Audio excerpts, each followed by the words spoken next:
அவல் கட்லட் எப்படி பண்ணுறதுன்னு பார்க்கலாம். 2 உருளைக்கிழங்க குக்கர்ல சேர்த்து 3 விசில் விட்டு எடுத்துக்கோங்க. 1 கப் அவல, 1 கப் தண்ணி ஊத்தி ஊற வச்சுக்கோங்க. நான் பேப்பர் அவல்ன்றதால தண்ணி வடிகட்டிட்டு ஊற வச்சுக்கிறேன். தட்டவலா இருந்தா தண்ணி ஊத்தியே ஊற வச்சுக்கோங்க. 10 நிமிஷம் அப்படியே இருக்கட்டும். உருளைக்கிழங்கு விசில் போனதுக்கு அப்புறம் தோல் உரிச்சிட்டு நல்லா துருவி எடுத்து வச்சுக்கோங்க. இப்ப அவல் வந்து நல்லா ஊறிடுச்சு. கைய வச்சு நல்லா மசிச்சுக்கோங்க. உருளைக்கிழங்கு இதோட சேர்த்துக்கிறேன்.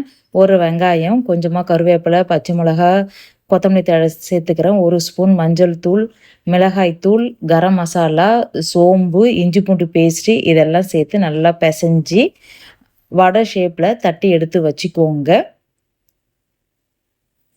கொஞ்சமா மைதா மாவு சேர்த்து தேவையான அளவு தண்ணி சேர்த்து, கொஞ்சமா தண்ணி சேர்த்து கரைச்சி எடுத்து வச்சுக்கோங்க. கொஞ்சமா கார்ன்ஃப்ளாக்ஸ இதுமாரி மிக்ஸி ஜார்ல சேர்த்து கொரகொரப்பா அரைச்சு எடுத்து வச்சுக்கோங்க. நம்ம செய்த கட்லட்ட மைதா மாவுல டிப் பண்ணி, கார்ன்ஃப்ளாக்ஸ்ல டிப் பண்ணிட்டு, இது மாரி எல்லாத்தையும் எடுத்து வச்சுக்கோங்க. வச்சதுக்கப்புறம் ஒரு கடாயில தேவையான அளவு எண்ணெய் சேர்த்து, எண்ணெய் சூடானதும் எல்லா கட்லட்டையும் இதில சேர்த்து, ப்ரௌனிஷ் ஆகுற வரைக்கும் நல்லா வேக வச்சு எடுத்து வச்சுக்கோங்க. இது கூட சாஸ் வச்சு சாப்பிடும்போது டேஸ்ட் ரொம்ப சூப்பரா இருக்கும். Okay bye. Thank you friends.